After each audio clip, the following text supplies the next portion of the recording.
ایک انہی کا مصرع جو ہے بورو کر رہا ہوں، مسلمان کو مسلمان کر دیا طوفان مغرب نے۔ اقبال جب یورپ گیا تھا اتنا مسلمان نہیں تھا جتنا کہ وہاں جا کر مسلمان ہوا ہے۔ یہ ایک بڑا نیچرل ریئیکشن ہوتا ہے اگر کسی شخص کی ابتدائی اور بنیادی تربیت کے اندر دین کا عنصر موجود ہو، جیسا کہ علامہ اقبال کے ہاں تھا۔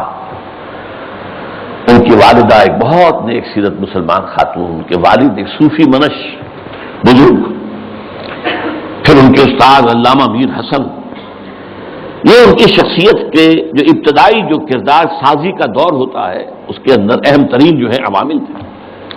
پھر جو کچھ ہوا لاہور میں آئے، گورنمنٹ کالج میں رہے بھی کیا، یہاں پر رہے، وہ کچھ دور اور تھا، لیکن انگلستان جاتے تو معلوم ہوتا ہے کہ شعلہ بھڑک اٹھا، مسلمان کو مسلمان کر دیا طوفان مغرب نے۔ پھر وہاں کے فلسفے، فکر، نظریات، اس کا جو مطالعہ کیا تو اس نے خود اپنی کیفیت کو بیان کیا ہے کہ عذاب دانش حاضر سے باخبر ہوں میں کہ میں اس آگ میں ڈالا گیا ہوں مثل خلیل علیہ الصلوۃ والسلام، کہ جیسے حضرت ابراہیم کو نمرود کی آگ میں ڈال دیا گیا تھا، مجھے بھی اس آگ میں جھونک دیا گیا۔ یہ تو آگ ہے، یہاں یہ تو عذاب کا ہے، عذاب دانش افریقہ، لادینیت، الحاد، یہ ساری چیزیں جو ہے رگ و پے میں سرایت کیے ہوئے یہاں پر۔ لہذا عذاب دانش حاضر سے باخبر ہوں میں کہ میں اس آگ میں ڈالا گیا ہوں مثل خلیل۔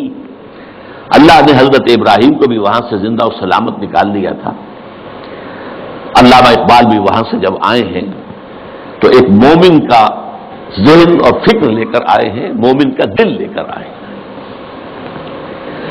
اس وقت کی ان کی جو ایکویٹی آف ویژن تھی اس کا اندازہ کیجئے، 1905 سے 8 تک کے حالات، اور انہوں نے مشاہدہ کر لیا تھا کہ فرنگ کی رگے جہاں پنجے یہود میں ہے۔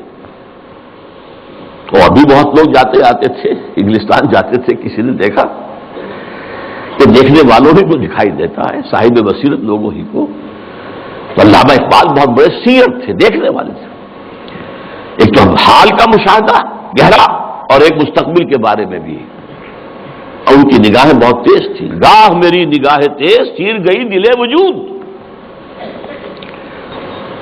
اس کے بعد سن 8 سے 1938 تک 30 برس، اب یہ ہے ان کا وہ دور جس میں اگرچہ انہوں نے شاعری کو جاری رکھا ہے، شاعری کی ہے، لیکن ساتھ ہی یہ بھی کہا ہے مرا یاراں غزل خانے شمردند، مجھے خامخواہ لوگوں نے شاعر سمجھ لیا ہے، غزل خاں سمجھ لیا ہے، اور شکوہ کیا ہے کہ ہر کسے از ظن خود شد یاد من وز درون من نجست اسرار من۔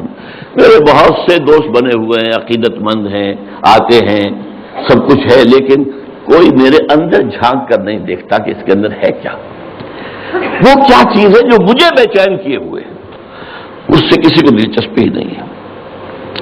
یہ جو دور ہے 30 برس کا، میرے نزدیک اس میں اقبال کی سب سے بڑی حیثیت یہ ہے کہ وہ قرآن مجید کا اس دور کا سب سے بڑا شارح ہے۔ لفظ تفسیر استعمال نہیں کر رہا، وہ ٹیکنیکل ٹرم ہو جائے گی، شارح اقبال قرآن، اور ساتھ ہی سب سے بڑا داعی ہے۔ میرے علم میں نہیں ہے کہ کسی اور شخص نے اس شد و مت کے ساتھ مسلمانوں کو قرآن کی طرف دعوت دی ہو کہ لوٹو قرآن کی طرف، سادہ ترین الفاظ میں، وہ زمانے میں معزز تھے مسلمان ہو کر اور تم خار ہوئے تاریک قرآن ہو کر، اے جو شبنم بر زمین افتندئی در مغل داری کتاب زندگی، اے وہ قوم جو شبنم کی طرح زمین پر پڑی ہوئی ہے اور لوگ اسے اپنے قدموں سے توڑ رہے ہیں، پامال کر رہے ہیں، ہوش میں آ، تیرے پاس وہ کتاب زندہ موجود ہے۔ جیسے حضرت موسیٰ علیہ السلام کے پاس بھی عصا تو تھا، لیکن جب دربار میں جب وہ مقابلہ ہو رہا تھا اور جادوگروں نے اپنی رسیاں پھینکی، وہ بھی سانپ بن گئے، تو حضرت موسیٰ کے دل میں بھی خوف آ گیا۔ فَأَوْجَسَ فِي نَفْسِهِ خِیفَةً موسیٰ، یہ بربنائے طبع بشری ہے، اس طرح کی چیز کا معاملہ انبیاء کی عصمت کے منافی نہیں ہے، بربنائے طبع بشری۔ کہ میرا معجزہ بھی تو یہی تھا نا جو اللہ نے دیا تھا کہ میرا عصا جو ہے وہ اژدہا بن گیا، یہ تو انہوں نے سانپ بنا دیے، اب کیا ہوگا؟ تالی پٹ جائے گی. اب تو مجمع خود کہا تھا کہ جمع کرو لوگوں کو. اس وقت اللہ نے فرمایا جو تیرے ہاتھ میں اسے پھینکو, ذرا ڈالو تو صحیح, دیکھو تو صحیح, ڈرو نہیں. وہ جب ڈالا ہے اور اس نے وہ سارے ہڑپ کر لیے, اس جو بنا وہ اژدہا, وہ جو جتنی بھی بنی تھی وہ بظاہری وہ سانپ, وہ سب کے ساتھ ہڑپ کے اب سجدے میں گر پڑے ساجدوں کر القی السحرۃ ساجدین. اسی طرح یہ امت آج اگرچہ موجود ہے, عصائے موسوی بغل میں ہے, سانپوں سے ڈر رہے ہیں. در بغل باری کتاب زندئی اے تو شبنم بر زمین افتندئی. میں تفصیل میں نہیں جا سکتا, میں یہ کتاب ہے علامہ اقبال الرحم, اس میں میں نے تفصیل سے علامہ اقبال کے شارح قرآن ہونے کے اعتبار سے میں نے انہیں رومی ثانی قرار دیا. رومی کے بارے میں حضرت جامی رحمہ اللہ نے جو اشعار کہے تھے,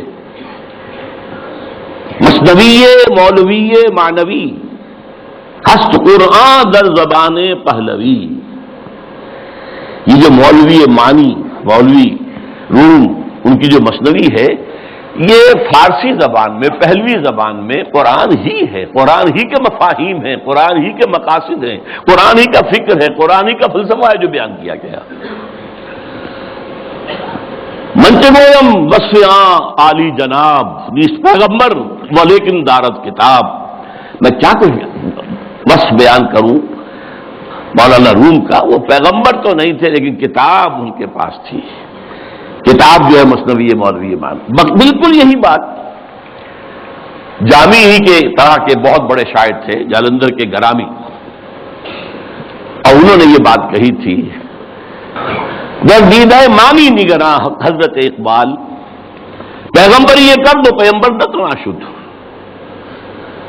جو لوگ معنی پر نگاہ رکھتے ہیں, جو لوگ صرف الفاظ کو نہیں دیکھتے, گہرائی میں جاتے ہیں, ان کے نزدیک تو حضرت اقبال کا معاملہ یہ ہے کہ انہیں پیغمبری کی ہے, اگرچہ انہیں پیغمبر نہیں کہہ سکتے, معاذ اللہ ثم معاذ اللہ ثم معاذ اللہ.